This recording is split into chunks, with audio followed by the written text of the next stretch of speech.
વિરામ બાદ આપનું સ્વાગત છે। હવામાન નિષ્ણાત અંબાલાલ પટેલે મોટી આગાહી કરી છે। આજથી 3 દિવસ ગુજરાતમાં ભારે પવન ફૂંકાશે। સમુદ્ર કિનારાના વિસ્તારોમાં વરસાદ પણ પડી શકે છે।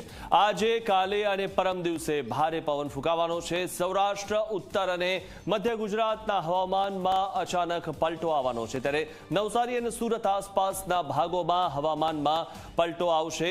ત્યારે 3 દિવસની જે આગાહી કરવામાં આવી છે, આજે કાલે અને પરમ દિવસે 3 દિવસ ભારે પવન ફૂંકાશે અને વરસાદ આવશે। આગામી દિવસોમાં ભારે પવનના તોફાનો, વિન્ડ ગસ્ટ અને લગભગ ઝડપી પવનો ને સાથે સાથે ક્યાંક વરસાદ, ક્યાંક મેઘગર્જના અને ભારે વિન્ડ ગસ્ટ સાથે સમુદ્ર કિનારે ભારે પવન ફૂંકાવાની શક્યતા રહેશે, જેમાં લગભગ તારીખ 28, 29 અને 30માં ગુજરાતના ભિન્ન ભાગોમાં ભારે વિન્ડ ગસ્ટ પવન ફૂંકાવાની શક્યતા રહેશે।